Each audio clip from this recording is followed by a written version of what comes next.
Terminal Karyajaya, Palembang, bukan sekadar tempat naik turun penumpang, ia adalah arena tanpa aturan, di mana siapa yang paling berani dan kejam, dialah yang berkuasa. Di antara teriakan kenek, suara knalpot bas, dan bau solar yang menggantung di udara, ada satu nama yang membuat sopir dan pedagang kecil menggigit bibir ketakutan, Dargo, preman jalanan yang menjadikan terminal sebagai kandangnya. Lelaki bertubuh besar, berkepala pelontos, dan penuh tato di lengan, dikenal kejam dalam memalak siapa saja, tanpa pandang bulu. Sekali menolak, siap-siap digebuk di belakang pos parkir atau dikerjai anak buahnya. Hari itu langit Palembang mendung, pertanda hujan atau mungkin masalah besar yang akan datang. Sebuah bas malam dengan bodi hijau tua bertuliskan, Harapan Jaya Lintas Selatan, perlahan masuk ke jalur keberangkatan. Yang mengemudi bukan pria tua seperti biasa, melainkan sosok wanita muda, berambut dikuncir kuda, memakai jaket denim biru yang sudah lusuh. Ia adalah Ranti Aprilia, supir baru yang mengambil alih trayek lintas Lampung Palembang setelah ditinggal ayahnya yang pensiun akibat stroke. Tak banyak bicara, sorot matanya tajam dan gerak tubuhnya tenang. Tapi wajah cantiknya malah membuat banyak mata salah paham. Dargo, yang tengah duduk di bangku kayu sambil menyeruput kopi hitam dari plastik bening, menatap pemandangan itu dengan rasa tak percaya. Perempuan bawa bas, di daerahku, gumamnya sambil berdiri. Ia berjalan mendekat dengan gaya mengintimidasi, membiarkan suara bootsnya bergema di lantai terminal yang becek. Beberapa orang langsung menyingkir, tahu bahwa ada upeti yang akan diminta, dan kemungkinan besar, drama berdarah yang akan terjadi. Ranti turun dari kursi kemudi, memeriksa ban belakang busnya tanpa menggubris kehadiran Dargo. Seorang kernet muda dari bas sebelah sempat memberi isyarat hati-hati, tapi Ranti hanya mengangguk datar. Ia tahu tipe lelaki seperti itu, ia pernah bertemu yang jauh lebih buas dan tak kenal ampun di masa lalu. Neng, sapa Dargo sambil menyeringai, memperlihatkan gigi kuningnya yang compang camping, baru masuk sini ya. Belum tahu aturan, terminal sini punya sistem, semua yang lewat sini harus bayar uang keamanan. Sekali jalan 50.000. Nadanya tenang tapi ancamannya menggigit. Di belakangnya, dua anak buah berjaga, siap bergerak kalau korban mulai melawan. Ranti berdiri perlahan, menatap mata Dargo. Tak ada rasa takut, tak ada gentar. Hanya ada ketegasan yang membuat lelaki itu sedikit kaget. Saya gak bayar preman, kalau memang mau uang, kerja yang halal, ucapnya dingin, seperti peluru yang ditembakkan tanpa suara. Dargo mendengus, mencengkeram lengan Ranti dengan kasar. Tapi yang terjadi berikutnya membuat seisi terminal menahan napas. Dalam satu gerakan cepat, Ranti memutar tangan Dargo dan menguncinya ke belakang, membuat lelaki itu meringis kesakitan. Aku kasih satu kali kesempatan, bisiknya di telinga Dargo, jangan sentuh aku. Jangan ancam aku sudah terlalu lama sabar. Ia melepaskan cengkeramannya, membuat tubuh besar itu hampir terjatuh. Wajah Dargo memerah, bukan karena sakit, tapi karena malu disaksikan anak buahnya. Terminal seketika sunyi, hanya suara kipas angin dari warung dekat pos jaga yang terdengar. Tak ada yang menyangka, bahkan para sopir senior pun terdiam. Di mata banyak orang, hari itu adalah awal dari perubahan besar. Terminal yang biasa dikuasai kekerasan mungkin baru saja kedatangan kekuatan baru, bukan dari otot dan senjata, tapi dari keberanian seorang wanita yang membawa masa lalu yang tak banyak orang tahu. Hujan turun deras malam itu, membasahi atap terminal yang berderit tua. Ranti duduk sendirian di bangku kayu depan warung kopi, meneguk teh hangat dalam keheningan yang tegang. Sejak insiden siang tadi, suasana terminal berubah. Para sopir mulai meliriknya dengan rasa ingin tahu, beberapa bahkan tersenyum hormat, meski belum berani menyapa. Tapi ia tahu, Dargo tidak akan diam. Preman macam itu lebih takut kehilangan gengsi daripada kehilangan nyawa. Dan benar saja, Dargo muncul dari balik deretan bas yang terparkir, memakai jaket hitam kulit dan wajah lebih menyeramkan dari sebelumnya. Tapi kali ini dia tidak sendiri, 5 orang anak buahnya mengiringi, membawa balok, rantai, dan tatapan haus dendam. Kau pikir bisa bikin aku malu di depan orang-orangku dan hidup tenang? Geramnya, suaranya tenggelam dalam deru hujan.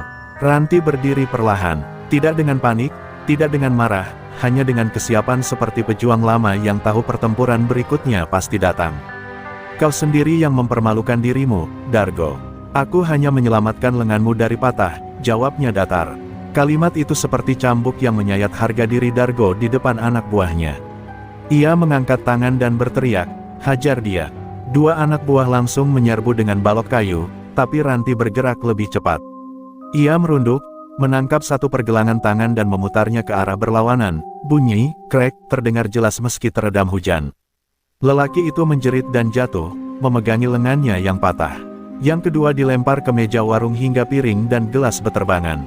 Suasana berubah kacau, yang tersisa kini hanya Dargo dan 3 anak buah yang mulai ragu.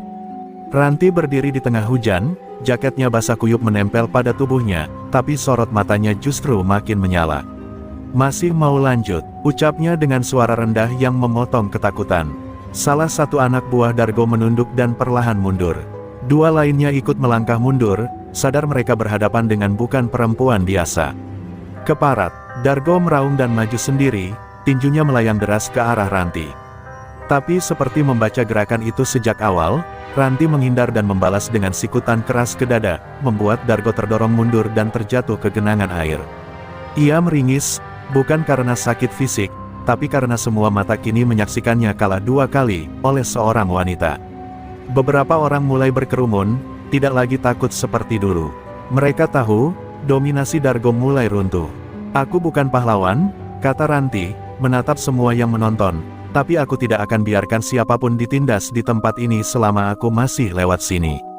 Ia membalik badan, naik kembali ke busnya, meninggalkan Dargo yang basah, remuk, dan ditinggalkan oleh anak buahnya sendiri. Dan di tengah hujan yang tak kunjung reda, Terminal Karya Jaya untuk pertama kalinya terasa tenang, seolah bumi sendiri menyambut kehadiran kekuatan baru. Bukan kekuatan yang dibangun dari teror, tapi dari keberanian untuk melawan ketidakadilan. Dan nama Ranti Aprilia mulai dibisikkan bukan lagi sebagai supir cantik, tapi sebagai perempuan yang menggulingkan Raja Terminal. Malam semakin larut, hujan sudah reda, tapi sisa air masih menetes dari atap terminal yang berlubang. Di dalam kabin bus, Harapan Jaya lintas selatan, Ranti duduk di balik kemudi sambil menatap kosong ke depan. Tangannya masih menggenggam kemudi, tapi pikirannya jauh melayang, lebih jauh dari jalan lintas Sumatera yang biasa ia lalui. Kekacauan yang baru saja ia lalui kembali terulang di pikirannya, bukan karena rasa takut, tapi karena kenangan lama yang mulai bangkit seperti hantu yang terlepas dari kurungan. Di kursi belakang, kernetnya, Tono, yang masih muda dan polos, menatap Ranti dengan campuran heran dan kekaguman. "Mbak Ranti, itu tadi, gerakan bak kayak atlet gulat," gumamnya lirih. Ranti tak menjawab, ia hanya tersenyum kecil, lalu menarik napas panjang. Di luar, suara terminal kembali ramai, tapi baginya, dunia terasa sunyi. Karena yang ia dengar, bukan suara manusia, melainkan jeritan dari masa lalunya yang tak pernah benar-benar pergi. Ranti berdiri dan membuka laci kecil di bawah kemudi. Ia mengeluarkan sebuah foto lama yang sudah pudar, foto seorang gadis remaja memakai singlet hitam, berdiri di tengah arena gulat jalanan, dengan tangan terangkat dan wajah penuh luka. Itu dirinya, 7 tahun yang lalu. Dulu ia dikenal sebagai Ranti si Macan, petarung brutal di lingkaran pertarungan ilegal Jakarta. Ia tumbuh tanpa ibu, dibesarkan oleh ayah yang pemabuk, dan terjun ke arena gulat demi uang, demi bertahan hidup. "Dulu aku hidup dari memukul dan dipukul," ucapnya pelan, akhirnya membuka suara pada Tono. "Setiap malam, aku bertarung demi 100.000. Lawanku laki-laki, preman, bahkan mantan tentara. Tapi aku tetap berdiri." Suaranya bergetar, bukan karena takut, tapi karena luka yang lama tak dibuka. Tono terdiam, menatapnya dengan hormat yang makin dalam. Bukan hanya karena kekuatannya, tapi karena luka yang ia sembunyikan dengan sangat rapi. Ranti menatap kaca depan, bayangannya sendiri tampak samar di balik kilau lampu. Sampai akhirnya, satu malam, aku hampir membunuh orang. Di atas ring, saat aku sudah tak bisa membedakan mana lawan, mana iblis dalam pikiranku. Darah terlalu banyak, terlalu merah. Ia terdiam, menggigit bibirnya. "Sejak itu aku pergi. Aku tinggalkan Jakarta. Aku tinggalkan ring itu. Dan aku bersumpah, aku tidak akan kembali." Tono perlahan duduk di kursi penumpang paling depan, menunduk, menghormati cerita yang berat itu. "Tapi Mbak, kalau dulu Mbak gak kuat, mungkin Mbak gak bisa jadi seperti sekarang. Mungkin Mbak gak bisa nolong kami dari Dargo." Ranti menoleh, menatap Tono dengan senyum getir. Aku bukan penolong, Ton. Aku cuma orang yang pernah jatuh, dan belajar bangkit. Lampu-lampu terminal mulai dipadamkan satu persatu, pertanda malam berganti. Tapi di dalam hati Ranti, gelapnya masa lalu baru saja terbuka kembali. Dia tahu, langkahnya tak bisa mundur lagi. Dargo bukan akhir, tapi awal dari sesuatu yang lebih besar.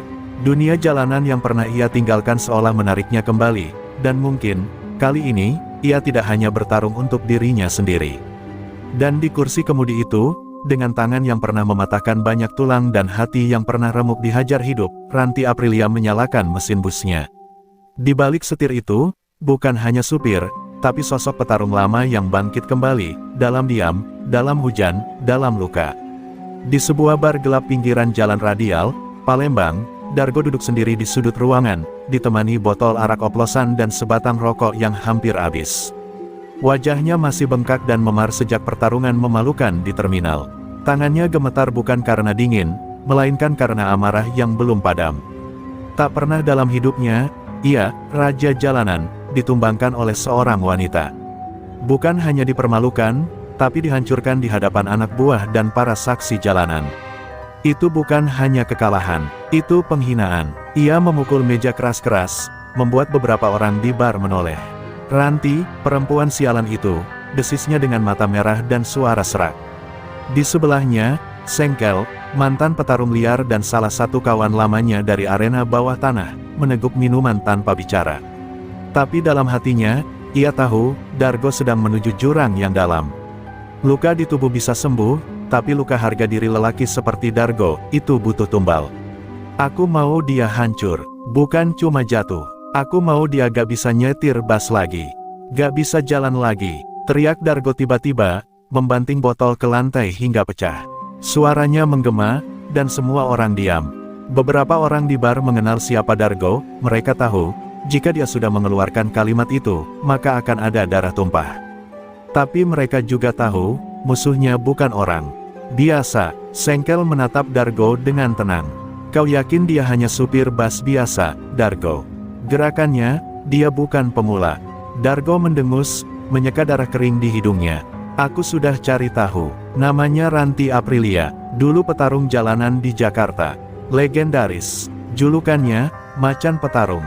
Matanya menyala, bukan karena takut, tapi karena semakin gila oleh dendam.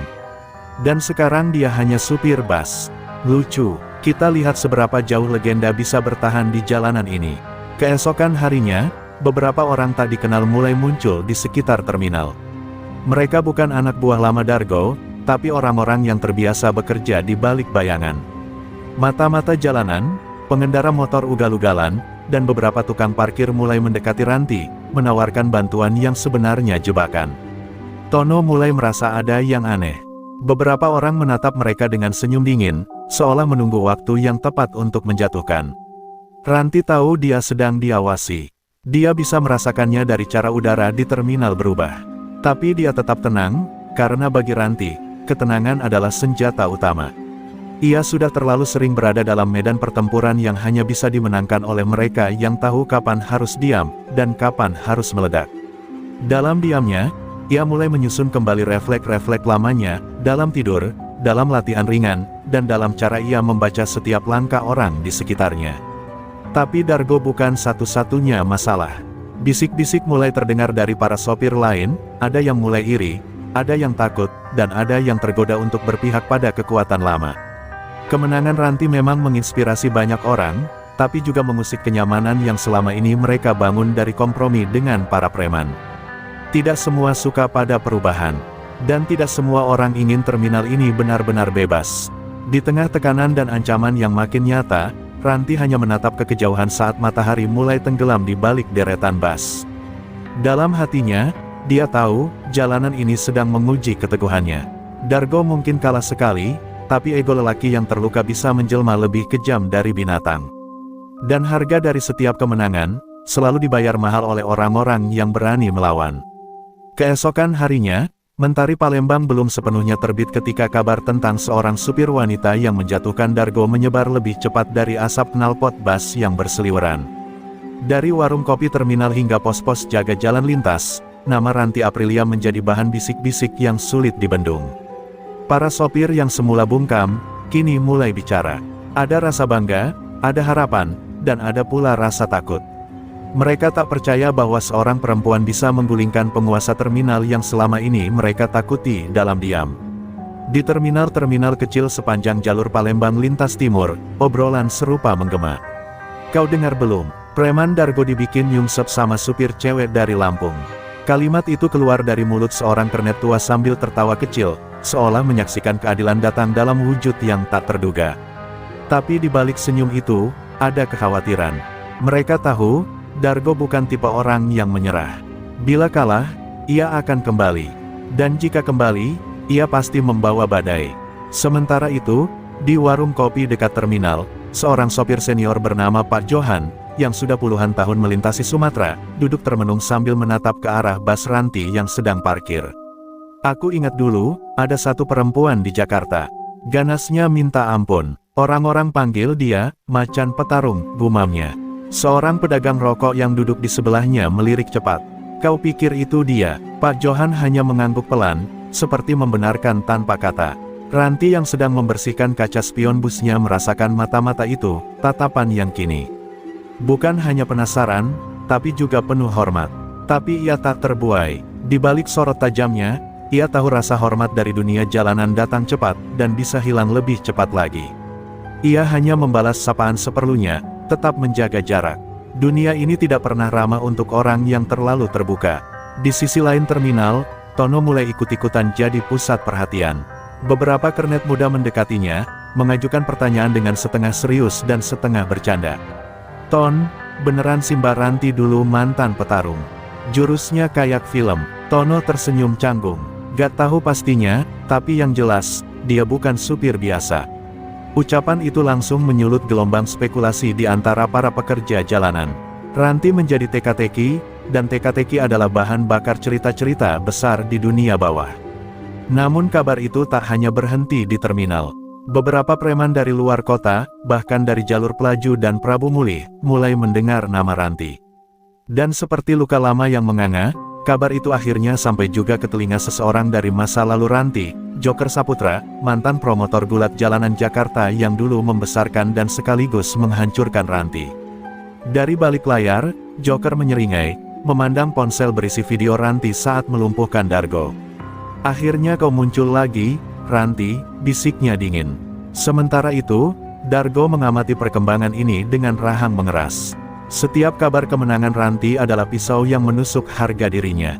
"Dia bikin aku bahan tertawaan se-Sumatera," bentaknya di hadapan Sengkel, tapi Sengkel hanya diam, menimbang sesuatu.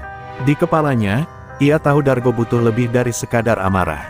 Mereka butuh strategi, butuh waktu, butuh cara untuk menjatuhkan Ranti bukan di ring, tapi di jalanan tempat dia paling percaya diri. Dan di tengah semua gelombang kabar yang menyebar, Ranti duduk kembali di kursi kemudi busnya, menatap ke arah langit pagi yang mulai cerah. Ia tahu badai belum berlalu. Justru badai yang lebih besar sedang menuju. Tapi kali ini, ia tidak akan kabur. Tidak akan menghindar. Ia bukan lagi gadis muda yang lari dari masa lalu. Kini ia seorang petarung yang siap menghadapi apapun, bahkan jika dunia jalanan kembali memanggilnya masuk ke ring yang lebih berbahaya dari sebelumnya. Malam kembali turun di langit Palembang, tapi di dalam bus, Harapan Jaya lintas selatan, lampu kabin masih menyala. Ranti duduk sendirian di kursi penumpang baris depan, memegang sebuah buku catatan tua berisi coretan tangan almarhum ayahnya, rute-rute lintas yang dulu ia hafalkan sejak kecil. Tapi pikirannya jauh dari jalur lintas Sumatera. Ia teringat telepon misterius yang diterimanya sore tadi. Tak ada suara, hanya deru napas dan kemudian terputus. Namun instingnya tahu, seseorang dari masa lalu sudah menemukan jejaknya. Di luar, hujan kembali turun, rintiknya menghantam atap bus seperti irama dari kenangan kelam. Tono, yang baru selesai makan malam di warung dekat terminal, masuk dengan wajah serius. Ia membawa kabar yang tak bisa diabaikan. "Bak, barusan ada kernet dari trayek Jakarta yang bilang, ada orang bernama Joker Saputra tanya-tanya soal Mbak. Katanya dulu pernah jadi promotor gulat jalanan." Seketika tubuh Ranti menegang, bibirnya mengatup, nama itu seperti palu yang menghantam dadanya. "Joker Saputra," ulangnya perlahan. Nama yang pernah mengangkatnya dari jalanan, lalu membantingnya ke dasar neraka. Dulu, Joker bukan sekadar promotor, ia adalah penguasa dunia pertarungan ilegal Jakarta. Di tangannya, ranti kecil ditempa jadi mesin tempur. Ia dilatih tanpa belas kasih, dilempar kering sebelum usia cukup dewasa. Luka, darah, dan air mata jadi makanan sehari-hari. Tapi Joker juga orang yang memaksanya bertarung dalam duel haram yang hampir merenggut nyawa lawannya, momen yang membuatnya kabur dan menghilang dari arena selama 7 tahun terakhir. Tono yang duduk di sebelahnya hanya menatap, tak tahu harus berkata apa. Dulu aku pikir aku bisa lepas, bisik Ranti, suaranya nyaris tak terdengar. Tapi dosa dari masa lalu selalu tahu jalan pulang. Ia menatap keluar jendela, melihat siluet-siluet orang yang lalu lalang di bawah lampu terminal. Mungkin salah satu dari mereka adalah kaki tangan Joker. Mungkin mereka hanya menunggu waktu untuk menariknya kembali ke ring penuh darah itu. Keesokan harinya, sebuah pamflet misterius tersebar di terminal, pertarungan jalanan terbesar, segera hadir. Nama lama akan dibangkitkan, macan petarung, ditantang kembali ke arena. Foto buram Ranti semasa muda menghiasi pamflet itu. Terminal kembali gaduh, sopir, kernet, dan bahkan preman-preman tua mulai berspekulasi. Jadi benar, supir itu memang si macan petarung. Suara-suara mulai berubah dari sekadar kekaguman menjadi keraguan. Jika dia memang petarung jalanan, apakah dia membawa masalah ke terminal? Pak Johan, sopir tua yang pernah melihat Ranti di masa jayanya, akhirnya angkat bicara pada kerumunan sopir. Dia memang dulu petarung, tapi dia bukan penjahat. Dia cuma korban. Kalimat itu menggantung di udara, menamparkan banyak mulut yang sebelumnya lancang bicara. Tapi kabar sudah terlanjur menyebar. Dan seperti racun, kabar buruk selalu lebih cepat menyusup dibandingkan kebenaran. Di dalam busnya yang kini terasa seperti penjara berjalan, Ranti duduk termenung. Tangannya mengusap luka lama di bahunya, bekas sabetan rantai saat pertarungan ilegal terakhirnya dulu. Luka itu belum sepenuhnya sembuh, meski waktu telah berlalu. Dan kini, dunia bawah tanah kembali memanggilnya. Ia tahu, jika Joker muncul, maka pertarungan bukan lagi pilihan. Itu takdir yang harus dihadapi. Terminal Karya Jaya belum sepenuhnya bangun saat sebuah mobil hitam berpelat Jakarta berhenti pelan di depan warung tua dekat pos keamanan. Dua pria berbadan besar turun, mengenakan jaket kulit gelap dan kacamata hitam meski matahari belum tinggi. Tanpa banyak bicara, mereka berjalan lurus ke arah bus Harapan Jaya Lintas Selatan yang sedang terparkir. Di dalamnya, Ranti tengah membersihkan dashboard, seperti biasa, mencoba menjalani hari seperti supir pada umumnya. Tapi hari itu tidak akan berjalan biasa. Pintu bus diketuk 3 kali. Kuat, dalam irama yang sangat familiar. Ranti langsung tahu itu bukan tangan sopir, bukan pula kernet. Itu ketukan dari masa lalunya. Ia membuka pintu pelan, dan kedua pria itu naik, duduk dengan santai seolah ini kendaraan milik mereka. "Kami utusan Joker," ucap salah satu dari mereka, sambil menyodorkan sebuah amplop tebal berisi uang. 50 juta di depan. 500 juta kalau kau naik ring dan bertarung di Palembang Arena akhir bulan ini. Ranti menatap amplop itu. Satu sisi dalam dirinya, bagian terdalam dan tergelap, masih ingat rasa lapar, dingin, dan tubuh berdarah yang dulu bertahan hidup dari amplop-amplop semacam itu. Tapi sisi lainnya, sisi yang selama 7 tahun ini ia bangun dengan susah payah, menggeliat gelisah. "Aku bukan petarung lagi," jawabnya pelan. "Katakan pada Joker, aku sudah mati di ring itu." Namun pria itu tertawa kecil. "Sayangnya, penonton bilang sebaliknya. Mereka mau lihat kau mati, atau menang lagi." Setelah mereka pergi, Ranti menatap amplop uang yang ditinggalkan di kursi. Tubuhnya gemetar, bukan karena takut, tapi karena racun masa lalu yang perlahan kembali merasuki pikirannya. Ia teringat malam ketika ia terakhir berdiri di ring, tubuhnya dipenuhi luka, lawannya koma, dan penonton bersorak seolah menyaksikan gladiator terakhir. Itu bukan kemenangan, itu pembantaian. Sejak malam itu, ia bersumpah tak akan menyentuh arena lagi.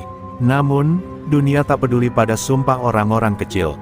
Pamflet, desas-desus, hingga ancaman mulai menghampiri penumpang-penumpangnya. Salah satu penumpang lansia mengaku pernah diikuti motor misterius. Roti hangat yang biasa diberikan pedagang kecil dekat terminal tiba-tiba dihentikan. Bahkan anak-anak kecil penjajah air mineral mulai menghindar. Ranti tahu, ini bukan sekadar undangan bertarung.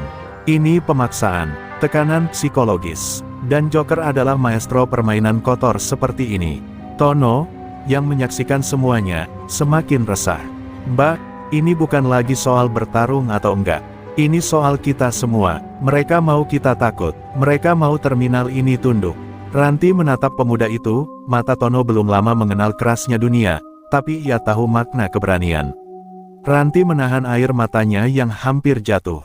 Ia lelah bertarung, tapi terkadang, dunia tidak memberi pilihan untuk damai.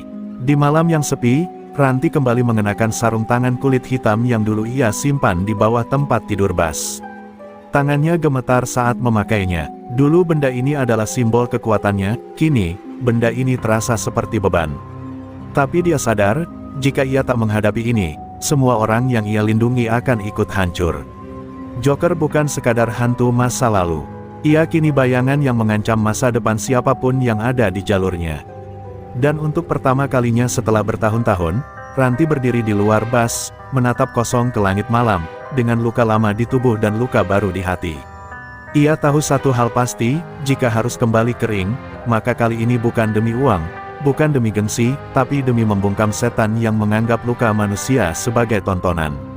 Suasana terminal Karya Jaya berubah mencekam sejak kabar tentang pertarungan jalanan tersebar luas.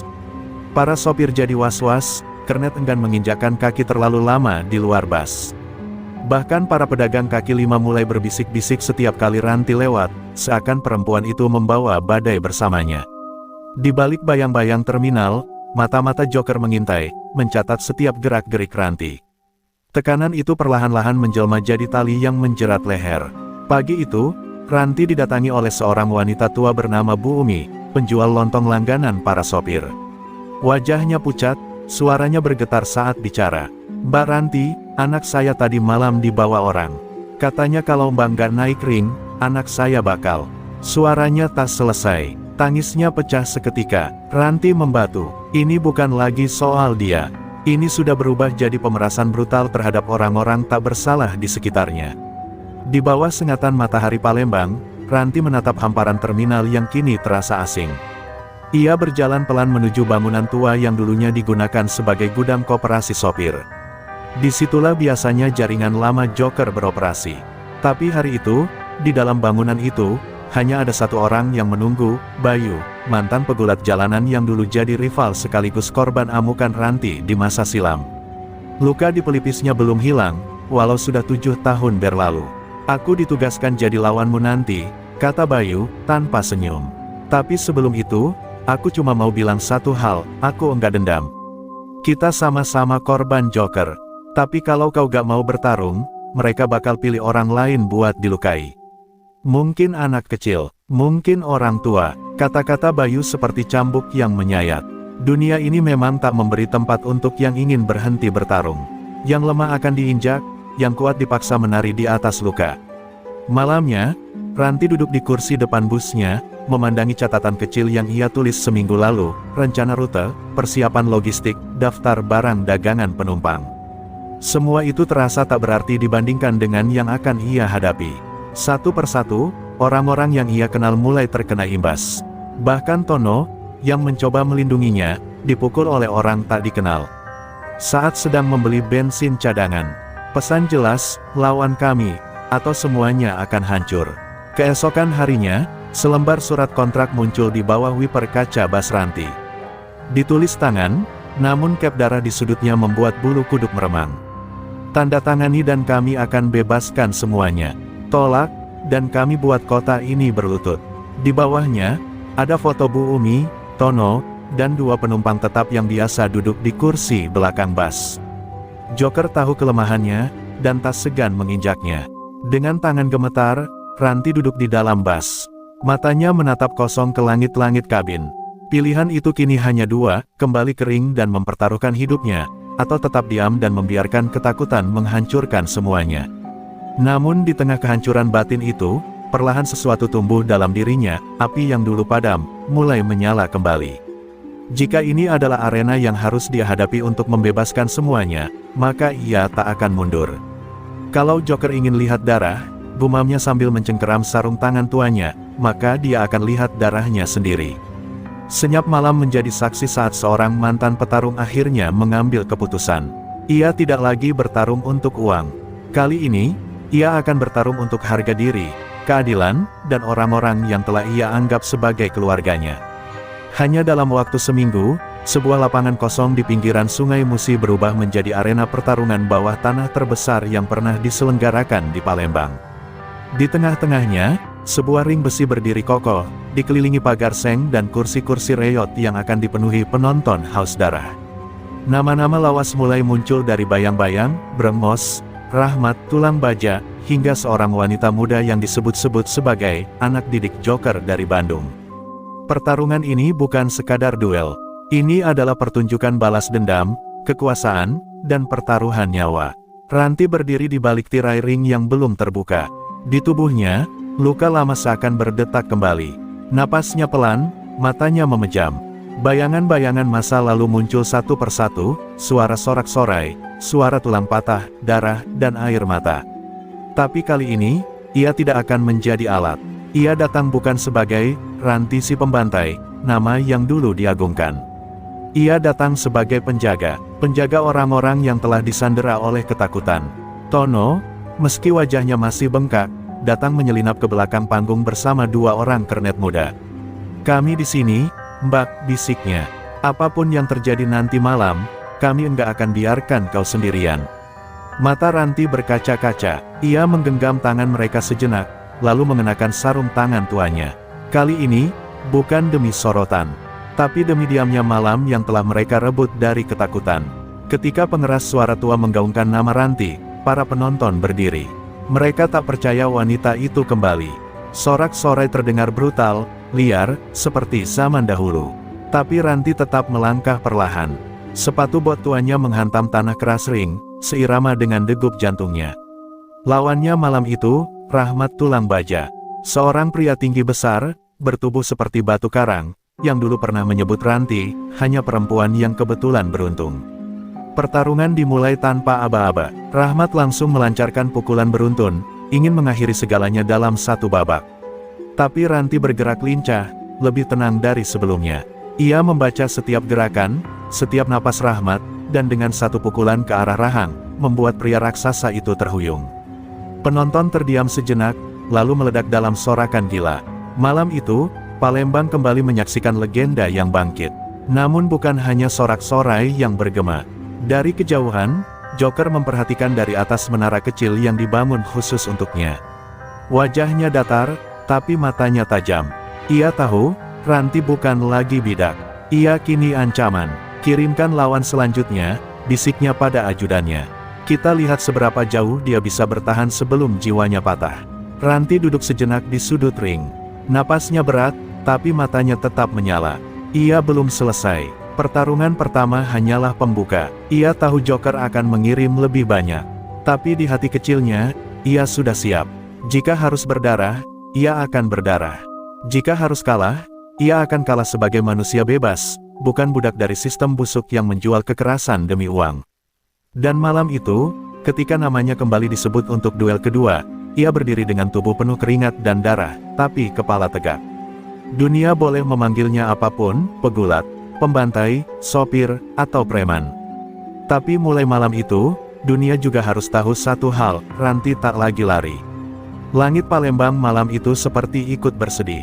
Awan hitam menggulung di atas ring, angin bertiup dingin, dan aroma tanah basah seolah mengisyaratkan bahwa sesuatu yang kelam sedang menanti. Ranti berdiri kembali di tengah ring, tubuhnya belum pulih dari luka pertarungan melawan Rahmat Tulang Baja. Namun sorot matanya masih membara. Ia siap, atau setidaknya, ia ingin percaya bahwa dirinya masih sanggup. Sorak-sorai penonton memecah ketika nama lawan kedua disebut. Dan inilah, wanita yang dulu dikhianati oleh Ranti di ring Jakarta, Indri Macan Kelor. Ranti membeku, nama itu bagai palu menghantam dadanya. Indri bukan sekadar rival lama. Ia adalah sahabat dekat, saudari seperguruan, sekaligus korban masa lalu Ranti ketika dirinya memilih kekuasaan dan popularitas ketimbang persahabatan. Indri melangkah kering dengan langkah pasti. Wajahnya dihiasi luka lama yang belum benar-benar sembuh, baik secara fisik maupun batin. Rambutnya yang dulu panjang kini dipotong pendek, matanya dingin, dan tubuhnya penuh tato. Ia menatap Ranti tanpa kata. Tak ada sapaan, tak ada senyum, hanya dendam yang mengendap selama bertahun-tahun. Kau kira dengan kembali kering, semua akan selesai? Tanyanya lirih. Aku kesini bukan untuk bertanding. Aku kesini untuk membuatmu menyesal telah meninggalkanku waktu itu. Pertarungan dimulai, tapi tak seperti sebelumnya. Ini bukan pertarungan kekuatan. Ini duel perasaan, pertarungan hati yang diselimuti kebencian.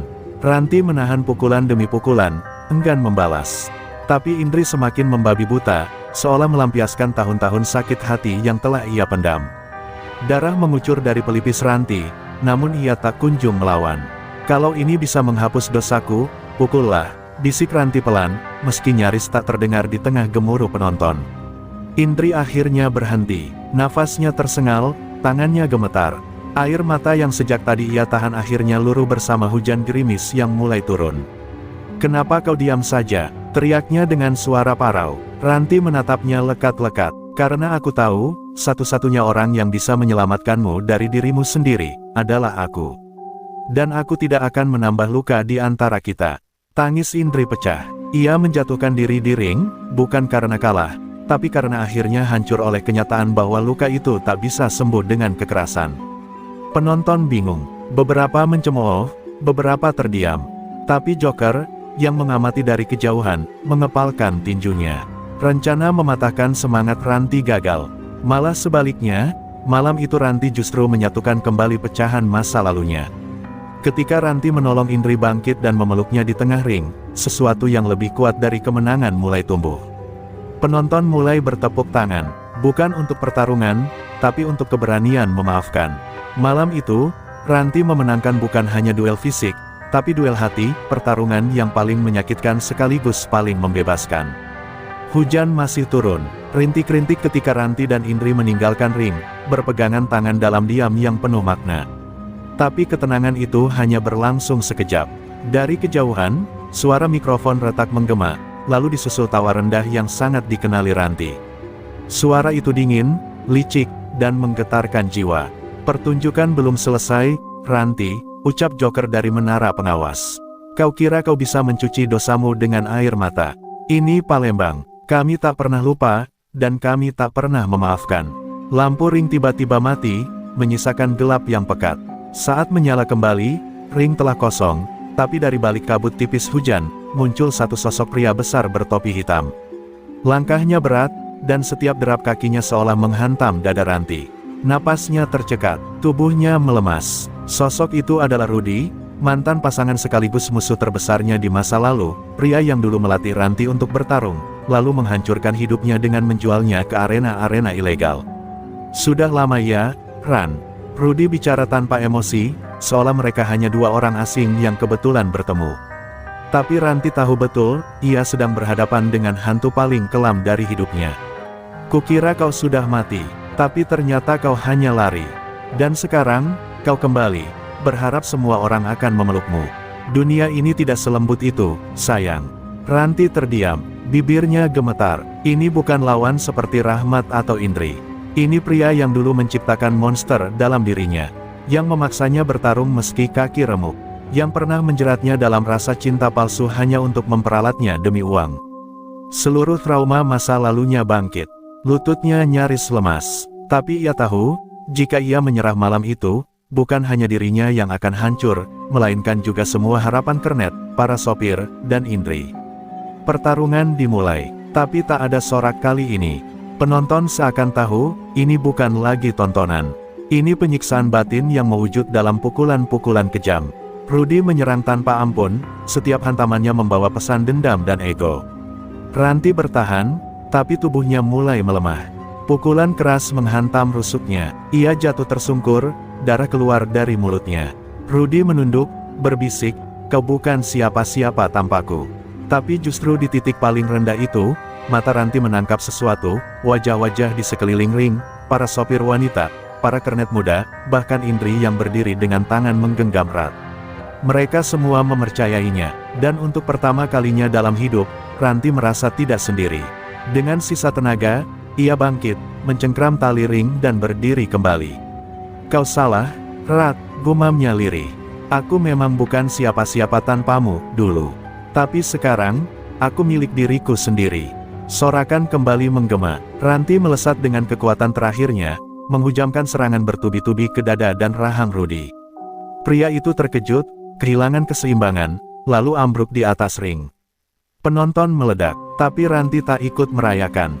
Ia hanya berdiri di atas tubuh pria yang pernah menghancurkannya, dengan mata yang berkaca-kaca tapi penuh kemenangan. Bukan karena ia menang, tapi karena akhirnya, ia bebas. Ranti duduk di ruang ganti yang pengap, tubuhnya penuh lebam, perban melilit di rusuk dan bahunya. Napasnya berat, setiap tarikan seperti mencongkel luka di dalam dada. Di tangannya, segelas air putih yang bergetar tak mampu diteguk. Tapi yang paling menyakitkan bukan luka fisik, melainkan kilas balik yang terus menghantui wajah Rudy, suara ejekannya, ingatan akan malam-malam penuh ketakutan dan pengkhianatan. Semua kembali seperti mimpi buruk yang tak berkesudahan. Indri masuk diam-diam, membawa jaket dan salep. Ia duduk di samping Ranti tanpa berkata-kata. Dalam keheningan itu, hanya terdengar suara hujan yang masih turun pelan di luar arena. "Kau hebat tadi," bisik Indri akhirnya, tapi Ranti hanya menunduk, air matanya jatuh tanpa suara. "Aku gak mau hebat lagi, Dri. Aku cuma pengen tenang, pengen hidup." Ucapannya pelan, tapi penuh luka. Dan Indri tahu, itu bukan sekadar kelelahan, itu keputusasaan. Di luar, dunia tetap berjalan. Penonton membubarkan diri, dan sebagian besar tak tahu apa yang sebenarnya mereka saksikan malam itu. Tapi di sudut terminal, para sopir wanita berkumpul, menyalakan lilin kecil sebagai tanda dukungan. Mereka menunggu kabar dari Ranti, perempuan yang malam ini telah menjadi simbol perjuangan mereka. Salah satu dari mereka, seorang sopir tua bernama Bu Herlina, menatap langit sambil berdoa lirih, semoga dia gak nyerah. "Kita butuh dia." Joker, di sisi lain, tak tinggal diam. Kekalahannya membuatnya murka. Ia menghantam meja kaca di ruang kendali, wajahnya dipenuhi amarah. "Kalau api tak membakarnya, kita kirim badai," ucapnya kepada tangan kanannya. Ia mulai merancang babak akhir, menghadirkan kekuatan yang bukan hanya dari masa lalu Ranti, tapi juga mengancam semua yang kini ia cintai, termasuk terminal tempat mereka berlindung. Sementara itu, di ruang ganti, Ranti bangkit pelan. Dengan langkah pincang, ia menghampiri cermin. Wajahnya bengkak, bibirnya pecah, tapi di matanya kini ada nyala baru. "Aku gak bisa berhenti, Dri." "Belum sekarang," katanya dengan suara parau. Indri mengangguk pelan. "Kalau kau lanjut, aku ikut. Kita selesaikan ini, bukan cuma buat kita, tapi buat semua wanita yang pernah diinjak." Di keesokan paginya, Ranti berdiri di hadapan puluhan sopir wanita di pelataran terminal, tubuhnya dibalut perban tapi sikapnya tegak. "Kita gak perlu jadi kuat seperti mereka," katanya lantang. "Tapi kita harus berani, karena kalau bukan kita yang lawan ketidakadilan ini, gak akan ada yang peduli." Sorakan menggema. Di antara wajah-wajah letih, mulai tumbuh harapan baru. Ranti tahu ini belum selesai. Luka-luka di tubuhnya belum sembuh, dan luka di hatinya mungkin akan tetap ada. Tapi malam pertarungan kemarin telah membawanya pada satu kesadaran, dirinya bukan lagi bayang-bayang masa lalu. Ia kini menjadi wajah dari perubahan, bukan karena kekuatannya, tapi karena keberaniannya memilih untuk melawan, sekalipun sendirian. Dan di kejauhan, dari dalam mobil hitam berlapis kaca gelap, Joker mengamati dengan senyum licik. "Kalau kau pikir ini kemenangan, Ranti," gumamnya, "kau salah besar. Pertarungan sesungguhnya baru saja dimulai." Pagi itu dimulai dengan aroma kopi, deru mesin, dan harapan yang baru tumbuh. Para sopir perempuan membersihkan bas mereka sambil tertawa kecil, suatu pemandangan yang langka di terminal Ampera. Ranti, meski masih memar dan terbungkus perban, sudah berdiri di antara mereka. Tangannya menggenggam daftar rute baru yang akan ia perjuangkan agar para sopir perempuan dapat giliran kerja yang adil. Namun tak seorang pun menduga, di bawah tanah terminal itu, seseorang tengah menyalakan api. Di saluran pembuangan tua yang terhubung ke ruang genset, dua anak buah Joker sedang menyiramkan cairan mudah terbakar. "Kita bikin mereka tahu siapa penguasa terminal ini," ujar salah satu dari mereka. Mereka memasang detonator dengan waktu mundur. Joker tidak lagi main ancaman, ia ingin menghancurkan seluruh fondasi tempat Ranti dan para sopir mencari napas baru. Ini bukan sekadar balas dendam. Ini pemusnahan harapan. Sementara itu, Ranti berbicara dengan kepala pengelola terminal, Pak Bram, memperjuangkan akses legal bagi para sopir wanita. Suasana sempat memanas, namun sebelum pembicaraan selesai, dentuman keras mengguncang tanah. Suara ledakan bergemuruh dari sisi barat terminal. Asap hitam mengepul dari ruang bawah, dan api mulai menjalar ke bagian gudang oli. Teriakan membelah udara, kepanikan melanda, orang-orang berhamburan, mencoba menyelamatkan diri. Indri berlari dari belakang terminal, berteriak memanggil Ranti. Ada api dari ruang genset. Mereka jebak kita. Ranti segera sadar, ini ulah Joker. Tanpa pikir panjang, ia menyeret Indri masuk ke bus terdekat, menyuruhnya membawa orang-orang keluar. Tapi ketika Ranti hendak ikut, ia mendengar jeritan dari dalam bengkel kecil di sudut timur, ada dua anak sopir yang tertinggal. Tanpa ragu, ia berlari kembali masuk ke dalam asap pekat. Di dalam, udara semakin sesak. Ranti menutup hidungnya dengan kaos, merayap menembus api dan puing. Ia menemukan kedua anak itu bersembunyi di bawah bangku, menangis ketakutan. "Ayo, ikut Kak Ranti," ujarnya lembut meski napasnya mulai berat. Dengan satu tangan menggandeng, ia membawa mereka keluar, melewati rintangan api dan nyaris robohnya tiang besi. Ketika ia berhasil keluar dan menyerahkan anak-anak itu pada Indri, tubuhnya limbung. Kakinya goyah, tapi ia masih berdiri. Pemadam kebakaran tiba, namun kerusakan sudah terjadi. Separuh gudang dan bengkel hangus, beberapa bus rusak parah. Tapi tak ada korban jiwa, berkat keberanian Ranti dan para sopir yang saling bantu. Malamnya, Ranti duduk di atap bus yang gosong, menatap langit yang menghitam oleh asap. Di tangannya, luka baru mulai mengering, tapi batinnya kembali berdarah. Joker telah menyatakan perang secara terang-terangan. Indri naik ke atap, duduk di sampingnya. "Kita gak bisa cuma nunggu diserang, Ran," katanya pelan. "Besok kita serang balik, bukan pakai api, tapi dengan cara kita." Ranti mengangguk perlahan. "Aku tahu kemana kita harus mulai," gumamnya. "Kita bongkar semua jalur gelap Joker. Kita buka aib dia ke publik. Dan kalau perlu, aku naik ring lagi. Tapi kali ini, untuk mengakhiri semuanya." Malam itu, untuk pertama kalinya, Ranti menuliskan nama-nama lawan dalam buku kecilnya. Tapi bukan untuk dendam, melainkan untuk keadilan. Dan saat lilin-lilin dinyalakan lagi oleh para sopir di pinggir terminal, semua sadar, perlawanan belum berakhir. Justru baru dimulai. Pagi hari setelah kebakaran, suasana terminal Ampera berubah muram. Asap masih menggantung tipis, meninggalkan bau plastik terbakar dan oli gosong yang menusuk hidung. Para sopir perempuan masih sibuk membersihkan puing-puing, tetapi kini wajah mereka tampak berbeda, bukan takut, melainkan marah. Mereka tak mau lagi menjadi korban. Dan di tengah reruntuhan itu, Ranti dan Indri merancang sesuatu yang lebih besar dari sekadar balas dendam, pembongkaran sistem gelap yang sudah lama mengakar di terminal. Di sebuah warung kecil tak jauh dari terminal, Ranti bertemu dengan Yamin, mantan bendahara koperasi sopir yang dulu dibekukan oleh jaringan Joker. Yamin kini hidup dalam pelarian karena mengetahui alur uang haram hasil pemalakan yang mengalir ke tangan-tangan kotor di balik terminal. Dengan suara pelan dan tangan gemetar, Yamin membuka laptop tuanya dan memperlihatkan data transaksi, rekaman suara, dan dokumen transfer yang melibatkan Joker dan beberapa pejabat terminal. "Ini, darah dari keringat kita, Mbak," katanya lirih. Indri merekam semua percakapan dan menyalin dokumen ke flash disk. "Kita butuh waktu, tapi ini cukup untuk mengguncang mereka," ujarnya. Ranti mengangguk, matanya menajam. "Kalau kita pukul dari dua sisi, bukti dan aksi, mereka tak bisa kabur. Tapi kita harus hati-hati, mereka bisa mencium pergerakan kita kapan saja." Saat itu juga, Ranti tahu, perang ini tak bisa dimenangkan hanya dengan otot, tapi dengan kepala dingin dan strategi. Namun malam harinya, ketika Ranti pulang ke kamar indekosnya, pintu sudah dalam kondisi jebol. Buku catatannya diobrak-abrik, flash disk cadangan hilang. Di dinding, ada coretan dengan cat semprot, "Berhenti, atau nyawa yang kami ambil." Ranti membeku, nafasnya tercekat. Ini bukan lagi ancaman biasa, Joker. Tahu ia telah melangkah terlalu jauh. Tapi meski tubuhnya gemetar, tekadnya tak mundur. Ia meraih ponsel dan menghubungi seseorang yang sudah lama tak ia temui. Esok harinya, di pojok pasar 16 Ilir, Ranti bertemu dengan Jaja, Ular, mantan petarung jalanan yang kini menjadi tukang servis sound system keliling. Dulu mereka satu ring, satu lingkaran keras. Tapi Jaja memilih keluar setelah salah satu temannya mati di atas ring karena perintah taruhan dari Joker. Kalau kau ajak aku ke ring lagi, Ran, jangan harap aku nolong.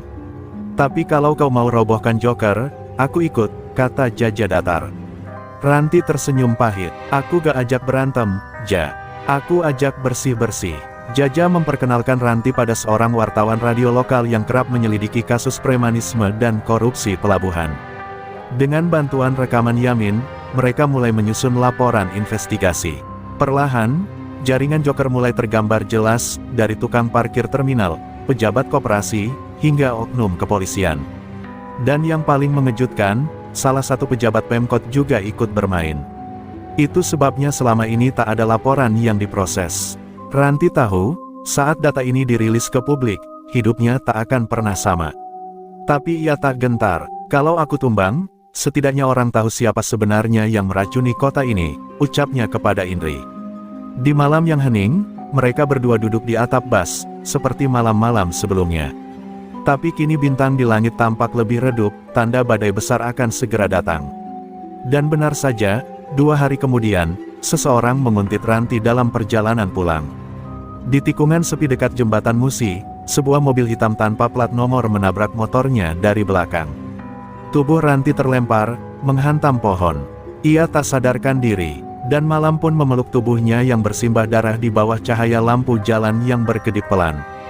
Rumah Sakit Umum Palembang pagi itu tampak lengang, namun ruang ICU nomor 7 dijaga ketat oleh beberapa sopir wanita yang bergantian berjaga. Ranti terbaring dengan wajah penuh luka, satu tangannya digips, dan kepalanya dibalut perban tebal. Nafasnya masih berat, namun stabil. Indri duduk di samping ranjang, memandangi sahabatnya dengan mata yang nyalang, bukan karena sedih, tapi karena amarah yang sudah mendidih di dalam dada. Kau belum boleh mati, Ran, belum sekarang. Kita belum menang. Berita kecelakaan Ranti cepat menyebar, tapi versi resminya hanya menyebut kecelakaan tunggal. Tak ada laporan tentang mobil hitam, tak ada saksi yang diproses. Namun para sopir tahu, ini bukan kecelakaan biasa.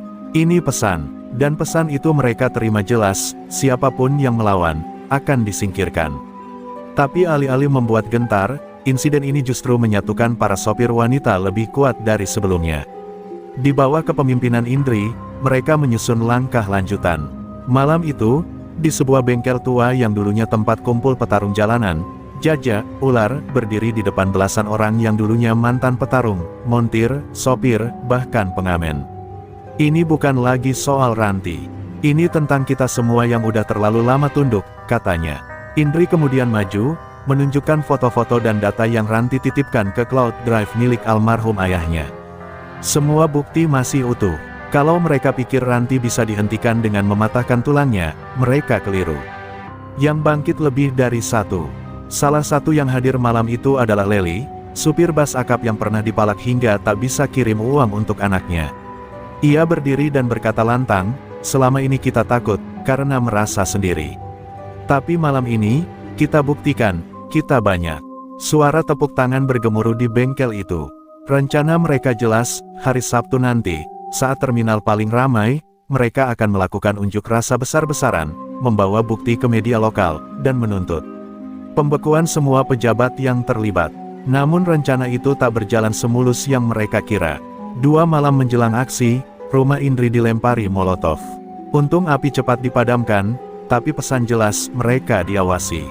Jaja mendatangi Indri keesokan harinya dan berkata, kau masih bisa mundur. Kami bisa teruskan. Tapi Indri menatap Jaja dengan mata yang penuh bara, kalau aku mundur, artinya Ranti terbaring sia-sia. Kita mulai ini bersama, kita harus selesaikan. Sementara itu, Ranti akhirnya siuman. Suaranya pelan, tubuhnya masih lemah, tapi mata itu, mata seorang petarung, masih menyala. Saat Indri menjenguknya, Ranti hanya berkata, kita masih punya waktu. Hancurkan mereka. Kalimat pendek itu seolah menjadi restu, dan juga semangat terakhir yang dibutuhkan Indri untuk menyalakan kobaran perlawanan. Hari Sabtu pun tiba, ratusan orang memenuhi terminal Ampera. Sopir bas, pedagang kecil, bahkan tukang becak datang mengenakan pita merah di lengan, simbol perlawanan. Di tengah kerumunan, Indri naik ke atas atap bus dan membacakan bukti kejahatan yang mereka temukan. Beberapa wartawan lokal sudah siaga dengan kamera. Di layar proyektor, wajah-wajah korupsi ditampilkan jelas. Tak ada yang bisa menyembunyikan diri lagi. Tapi dari kejauhan, Joker dan beberapa anak buahnya memantau. Wajah Joker tak lagi menyeringai. Kali ini matanya menyipit penuh amarah. Ia tahu, permainan yang ia kuasai selama bertahun-tahun telah goyah. Dan dalam benaknya, satu keputusan bulat muncul, jika mereka ingin perang, maka peranglah yang akan mereka dapatkan. Kerumunan massa di Terminal Ampera mulai bergemuruh. Suara teriakan, hapus premanisme, hukum Joker, menggema seperti petir di siang bolong. Kamera media menyorot wajah-wajah penuh semangat dan amarah. Indri berdiri di atas atap bus, masih menggenggam mikrofon, napasnya cepat karena gugup, tapi matanya tajam. Di sampingnya, Jajak Ular memantau segala penjuru, tahu bahwa perlawanan semacam ini pasti akan menyalakan api besar di pihak lawan. Dan benar saja, sebuah ledakan kecil terdengar dari arah parkiran. Asap membumbung, diikuti suara teriakan panik. Orang-orang mulai kacau, namun Indri tak bergeming. Ia tahu, ini cara Joker mengacaukan barisan. Dari balik asap, muncul puluhan pria bertopeng dan bersenjata besi. Mereka adalah anak-anak buah Joker, mantan narapidana dan petarung jalanan yang disewa dengan uang gelap. Mereka menyerbu kerumunan, memukul tanpa pandang bulu. Jaja langsung melompat turun dari bus, menyambut salah satu penyerang dengan pukulan keras ke pelipis. Pertarungan pecah. Tidak ada polisi yang turun tangan. Semua yang datang hari itu harus bertahan dengan tangan sendiri. Indri tetap berdiri di atas bus, namun sebuah batu nyaris mengenai kepalanya. Ia menunduk, berusaha tetap menyampaikan pesan terakhir, tapi suara tertelannya oleh keributan di bawah. Di tengah kekacauan, sebuah teriakan memecah kerumunan. RAANTI. Semua orang menoleh. Dari arah gerbang, tampak sosok wanita dengan tangan kiri dibebat perban dan kaki sedikit pincang, namun langkahnya tegas dan mata penuh bara. Ranti datang, menembus asap dan debu, disusul beberapa sopir wanita yang loyal padanya. Tanpa banyak bicara, ia melayangkan tendangan keras ke salah satu preman yang hendak menyerang Indri. Kehadiran Ranti membangkitkan semangat. Para sopir wanita berbalik arah, kini tak hanya bertahan, tapi menyerang. Mereka ingat siapa Ranti dulu, mantan pegulat jalanan yang pernah memenangi pertarungan tanpa aturan. Sekarang dia kembali, bukan untuk nama, tapi untuk keadilan. Tangannya bergerak lincah, mematahkan satu persatu lawan. Meskipun tubuhnya belum sepenuhnya pulih, tapi semangatnya membara membakar ketakutan siapapun yang melihat. Di balik sebuah kontainer, Joker menyaksikan semuanya. Wajahnya merah padam. Ia mencabut belati dari balik jaket kulitnya dan bersiap maju sendiri. Baginya, ini sudah bukan soal bisnis. Ini soal harga diri. Ia melangkah menuju tengah keributan, mencari Ranti dengan mata liar. Tapi sebelum ia bisa sampai, sebuah peluit keras dibunyikan dari menara pengawas terminal. Tiba-tiba, sepasukan polisi bersenjata lengkap muncul dari arah belakang terminal. Suara tembakan peringatan dilepaskan ke udara. Kerumunan buyar, para preman yang tersisa langsung lari tunggang langgang. Joker mencoba melawan, tapi akhirnya dibekuk 3 polisi bersenjata lengkap. Ia mengamuk, meludahi tanah, menatap Ranti dengan penuh dendam. Namun Ranti hanya memandangi Joker sambil berdiri tegak, dengan tubuh penuh luka dan darah menetes di bibir. Kau pikir kau bisa bakar segalanya, Jok. Tapi kau lupa, aku api itu sendiri. Ketika matahari mulai turun, terminal kembali sunyi. Di antara puing-puing dan bau asap, berdiri para perempuan sopir yang kini lebih dari sekadar pekerja, mereka adalah simbol perlawanan. Ranti memeluk Indri erat. Mereka tahu, perjuangan belum selesai. Tapi mereka juga tahu satu hal, hari itu, ketakutan sudah kalah. Suasana ruang sidang di Pengadilan Negeri Palembang siang itu penuh sesak. Wartawan, aktivis, para sopir lintas Sumatera, dan warga biasa berdesakan ingin menyaksikan akhir dari kisah yang selama ini hanya mereka dengar dari layar ponsel dan suara dari corong toa terminal. Di kursi terdakwa, Joker duduk dengan wajah tertunduk, tangan diborgol. Luka-luka di wajahnya masih terlihat segar, tapi tak ada lagi amarah di matanya, hanya kehampaan. Di deretan saksi, Ranti berdiri anggun meski tubuhnya masih belum pulih sempurna. Ia mengenakan kemeja putih sederhana dan celana panjang hitam. Tatapannya tajam, suaranya tegas, menceritakan dengan runtut bagaimana pemalakan di terminal bukan hanya tentang uang, tapi penghancuran martabat manusia, terutama perempuan. Setiap kata yang ia ucapkan menusuk ke dalam hati siapapun yang mendengarnya. Beberapa orang bahkan meneteskan air mata. Hakim memandang Joker dan menggeleng pelan sebelum mengetuk palu. Vonis dijatuhkan, 15 tahun penjara tanpa remisi. Di luar gedung pengadilan, sorak-sorai membahana. Para sopir wanita, termasuk Indri dan Jaja Ular, berpelukan. Mereka menang, tapi kemenangan itu bukan akhir perjuangan, melainkan awal dari babak baru. Ranti menatap langit, menghela napas lega. Untuk pertama kalinya sejak lama, ia merasa bebas, bukan hanya dari luka lama, tapi dari ketakutan yang pernah membelenggunya. Beberapa bulan kemudian, sebuah bas biru putih dengan tulisan, "Satu bas menuju keadilan," terparkir di tengah lapangan terbuka. Bas itu bukan sembarang kendaraan. Ia menjadi simbol perjuangan, bergerak dari kota ke kota, mengedukasi sopir-sopir tentang hak mereka, tentang keberanian, tentang bagaimana suara kecil bisa mengguncang sistem yang korup. Ranti menjadi narasumber utama, bersama Indri dan beberapa mantan pegulat wanita lainnya. Mereka berbicara dengan kekuatan yang datang dari pengalaman nyata. Di satu kota kecil, seorang ibu sopir dengan 2 anak mendekati Ranti dan memeluknya erat. "Terima kasih, Kak," katanya sambil menahan tangis. "Karena cerita kakak, aku berani lapor waktu di Palak minggu lalu." Ranti menahan air matanya, menepuk bahu wanita itu, lalu memandang ke arah bas yang kini dipenuhi tawa anak-anak. Ia tahu, inilah arti kemenangan sesungguhnya. Jaja, yang kini menjadi pelatih bela diri untuk para sopir, membuka kelas gratis di terminal-terminal besar. Ia masih kasar dan keras bicara, tapi semua tahu hatinya lembut. "Kalau lu bisa bawa setir, lu juga bisa bawa tangan ke muka preman," katanya dalam salah satu sesi latihan, yang langsung disambut tawa dan tepuk tangan. Tak ada lagi ketakutan diam-diam di balik kemudi. Para wanita sopir kini punya suara, dan suara itu semakin keras. Namun Ranti tahu, masih banyak joker lain di luar sana. Masih banyak terminal yang dikuasai preman. Banyak sopir perempuan yang takut bersuara. Tapi ia juga tahu satu hal, keberanian itu menular. Selama mereka tetap melaju, suara mesin bas akan selalu mengiringi perubahan. Dan perubahan itu, kini sudah dimulai. Ketika malam turun, dan bintang-bintang menggantung di atas Palembang, bas perjuangan itu kembali berjalan.